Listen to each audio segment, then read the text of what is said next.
I'm in a relationship with a guy who also works in tech. He makes $68K and I make $130K. I am a mechanical engineer at a robotics startup. He works at a more stable job doing programming at a large company. He brought me to meet his friends at a party and they asked me about myself. His friends mostly work in tech too and talked about themselves in terms of their jobs. I told them I'm an hiker, I do archery, I love road trips and camping and riding dirt bikes, etc. Basically talking about my hobbies because work is just a way to get paid to do the shit I love. It's not how I define myself and it doesn't come to mind when someone wants me to tell them about myself. One of his friends asked about work and I said, oh gosh, I don't want to talk about work at a party. Spent my whole day sweating my ass off in 95-degree heat trying to replace this busted ass motor just to find the replacement. I wasn't lying or trying to downplay that I have a good job, that really is how I spent my day. And I wasn't in the mood to talk shop at a party. Some other conversations came up casually that probably also made me seem poorer, like me saying that car dealership repairs were a ripoff, and telling my boyfriend that my childhood neighbor's trailer caught on fire and I was gonna visit and help her out. I wasn't doing it on purpose, I was literally just talking about my life, but I guess I gave the impression I was poorer. It got later in the night, everyone was getting drunker, and some of his friends, not close ones though, were making jokes about me growing up in a trailer and being a gold digger, and being ready to jump to a richer guy. Really misogynistic shit honestly, since they don't even know me and seemed to just assume all girls are good diggers. He didn't say anything. He later said it was because he'd smoked weed and gets quiet and has trouble carrying on a quick conversation when he's high. But regardless, I felt hurt he didn't say anything. I got irritated with his friends and asked, now why the hell would you say that when I make twice what he does? His friends went quiet for a second and I continued, there ain't no gold to dig here, not with him or anyone at this party. So do y'all think I'm cheap, or do y'all think? My boyfriend wanted to leave the party shortly after and he was pretty upset with me for telling everyone I make twice what he does. I said I would have held my tongue if he'd checked his friends himself. But he didn't say anything, so I wasn't about to let them talk to me like that. He said it was humiliating and now everyone thinks I may. And I flippantly said at least they know I'm a rich. He was angry. I embarrassed him when I spoke up. I was angry I had to say anything at all because his friends were talking shit, so it should be on him to check them. Me and my wife, Jessie, had our daughter 2 years ago. Jessie is a smoker. She doesn't smoke a lot, but she consumes 2/3 a day. She wanted to be the one who got pregnant and I told her that she couldn't smoke at any point in the pregnancy, and only after our baby stopped breastfeeding, she could start consuming again. She agreed. I'm against smoking, I don't smoke, but it doesn't bother me that much other people smoke, and to my delight, Jessie was never a person who smelled like cigarettes despite being a smoker. The reason I'm against it's that my father died of lung cancer and guess what, he smoked. When our daughter was born, I managed to stay at home for 1 year and 3 months, because it hit the pandemic and home office. So we could both take care of it. Jessie also took advantage of the home office, same company, I'm in a higher position. When our company asked for employees to come back from the home office, we decided that we didn't want to put her in childcare yet, and we decided together that I would come back, and she would quit to stay at home all the time. Currently, we have a fair division of tasks at home. When I get home from work, I take care of our daughter so she can rest, and 2 days a week, part-time, I work at home so as not to overload. I know she stays overwhelmed, but I try to help. Recently, our daughter weaned and Jessie came to talk to me that she wanted to finally start smoking again. I said that I wouldn't pay for them, but I pay for everything. I even proposed to rearrange my schedule in case she wanted to do some freelancer. She's also a designer. But I wouldn't give her the money. THR cigarettes are my limit. She was annoyed, saying that we agreed on her being SOM and that I would provide financially for the family, including her expenses, and I am going behind our agreed. I never paid back / would pay for a cigarette of hers, and she has known this for years. She's still mad at me, saying I'm using being the breadwinner to not let her smoke and forcing her to look for another way to earn money to buy something she wants. I don't know if I'm wrong, but cigarettes are a choice and a bad addiction. I don't feel comfortable paying for it. Given my family history, I always made it very clear that I would never pay for a cigarette. When we made the decision for her to be som, I told her I wouldn't feel right paying for her cigarette, and she reassured me that it was something I wouldn't have to worry about. She does freelance to make some purchases she wants. There are months when we are tighter and we can't do some shopping, so she does freelancing. It's rare, but it happens, and on those days, our daughter stays with me even if it's at my service. I never limited any of her purchases, ever, if not because of tight money. For more extravagant purchases of hers that I can't afford, she freelances and buys. So I suggested she do one a month that covers her entire cigarette stash, and I would help by staying with our daughter. She is not entirely financially dependent on me. When she wants to buy something that I can't afford with our money, she makes a design request. I am 17, female, have a child, Aaliyah. She is 6 years old, with my ex Jacob. He is 33 years old. He has a new girlfriend, Regina. She is 27 years old. We just finalized a court order he requested after meeting her and currently have complete 50/50 custody. Regina has always been a little too involved and believes that since she trains parents to parent, she knows everything. Every time I ask Jacob for help with Aaliyah, he comes with suggestions from Regina instead of workshopping things between the two of us. She has been overstepping for years.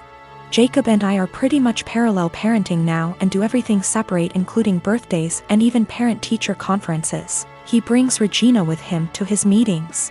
Regina picks Aaliyah up from school every day because I don't get off work in time, and he did not want to pay for the after-school program, since he did not need it during his time. So of course he jumps at the opportunity to involve Regina. Well, I currently am trying to find a car because I lost mine, so she ends up bringing Aaliyah to my home instead of our meeting point. When she showed up with my daughter, she was being really quiet and looked sad. When I asked her what was wrong, she wouldn't tell me, so I confronted Regina at her car, who said she took away Aaliyah's tablet and TV time because she refused to do her homework and kept her home from cheerleading practice until it was done, so she missed it. Aaliyah loves cheer, and this was just cruel to me. It's something she and Regina connect over, and she got her all into this sport just to use it as a tool to control her? To rip away when she feels like it? She's 6 years old, and that was not her place. I have told her before she was not allowed to discipline, but she said, if she is going to have Regina in her care, she will have to discipline her, and since she does not yell or hit, she doesn't understand the problem. I told her she is not a mom and should not be acting like one. She said this is why Aaliyah has behavior issues in my care and left. I called Jacob and demanded that Aaliyah is put in the after-school program, and he refused, saying I was being ridiculous. But the parenting plan says no cruel punishments and that only the parents should lead most discipline. If he's doing what she says all the time, how is he leading? Now she is refusing to bring her to my home, and I have to Uber to the meeting point, which is costing me loads of money. Is this something I take them back to court about? Edit to add that she keeps her for a couple hours after school until I get off. That's how she had enough time to discipline her. Yes, there is a clause about meeting partners. She's been around a few years, that's not the issue. She's just too involved in parenting and has been for a while.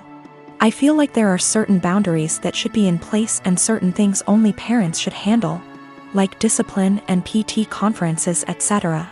She claims she kept trying to get her to do her work, but she just refused, saying she wanted to play on her tablet instead. She should have called me or her dad when this happened. Cheerleading was Regina's idea. She was a cheerleader and pushed for Aaliyah to join. Aaliyah fell in love with it, and now I feel that Regina is using that to control Aaliyah. Do what I say or no cheer. She's 6. If she kept refusing to do her homework, she should have called me to discuss a consequence. If she's alone with Aaliyah during either parent's time, she needs to discuss with both parents what the course of action should be for discipline. She is not a teacher. She is not a professional we are paying for, therefore guidelines need to be followed. X and I had way too young. We're friendly co-parents. One big rule we share is if our daughter breaks something, she pays for it. Now, sis and I are the only grandkids. Aunt never married. Instead, she worked with GMA and GPA at their Seams store, and took it over when they retired. Sis's girlfriend proposed last year. GPA offered to make FSIL a custom suit, which she was over the moon about. GMA had me ask Sis what her dream dress was and record the convo. Sis, thinking it was just between us, told me in great detail what her dream dress was, though said it was way too expensive. So she would get something much cheaper. Well, a few months later GMA surprised Sis with her dream wedding dress. It FOT perfectly and everyone cried. Sadly, GMA recently passed away, which hit us all hard. Sis was devastated, but decided that the dress meant GMA would still be there with us at the wedding. The issue comes in with C. She's very large, much larger than Sis. 3 days ago, we decided to go visit Sis and see how she was doing. It was great, but then C asked if she could try on the dress. Sis politely said no. C made a face, but dropped it.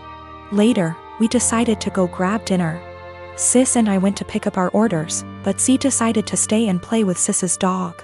We got back, and the dress was destroyed.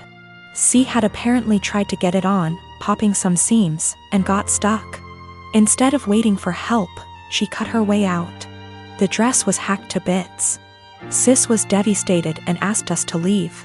I grounded C and called Aunt with some pictures, asking if it could be saved. She said there was no. She said she'd make a new one, but it wasn't the same. Then she dropped the bomb on me. GMA had hand-sewed most of the dress, used super expensive fabric, and put almost 500 hours in making that dress. Since it was the only family wedding we'd have. In total, the dress cost $12,000, give or take. C has about $15,000 saved from various jobs, as well as winning writing competitions. This was supposed to help her in college. I took her to the bank and set in motion transferring all the funds, since as her parent I still have control over it. $12,000 to Aunt to pay for the new dress. $3,000 to my sister's wedding, as an emotional distress tax. I explained exactly why this was happening to C, but she sobbed the entire time. Asking what was she supposed to do for college and saying it wasn't her fault. I told her she could get a job if she didn't get a scholarship. And it was her fault for trying on the dress after she'd been told no, and for not waiting until we got back. A few popped seams could have been fixed. Hacking the dress to pieces couldn't. C told my ex, and while she agreed C was in the wrong after the full story, said I shouldn't have ruined her future for a free dress. I reminded her of our rule, and she still thinks I'm wrong. $3,000, that was to make up to my sister that C destroyed the last gift our dead grandma ever gave her. I consider that part of the price of destroying the dress, since even if Aunt remakes it, it's lost a great deal of its sentiment value. I pointed out how young we has her because I wanted to explain how a 31-year-old has a 16-year-old kid. I do not resent having her, she's the best thing I've ever done. I also brought up C's size because Sis has Crohn's disease and thus is very tiny. The dress was made her for size, and C is much larger than Sis. I love C as she is, but just holding the dress up, it was clear it wouldn't fit. The money was C's have fun at college money, not her college fund. My ex and I are paying for whatever scholarships don't. When she was asking what she would do for college, she was asking what did she do for fun and to buy things we didn't pay for. I got off the phone with my ex. I sent her the pictures, and she freaked. She apparently didn't believe me when I said it had been hacked apart, and believed it was just a few torn seams. She was pretty much on my side after. She told me that she spent the day badgering our daughter, asking her why she did what she did. And finally she cracked and said she was mad that grandma wasn't alive to make her a dress, and that it was unfair. My sister got a free beautiful dress as a reminder when my daughter got nothing. Despite the many things she was given after the funeral. She tried it on, took it off when the seams popped, and then in anger hacked it apart. If she couldn't have a dress from grandma, no one could. Her own words. Honestly, knowing she did it on purpose has just made things worse. The fact that she could be so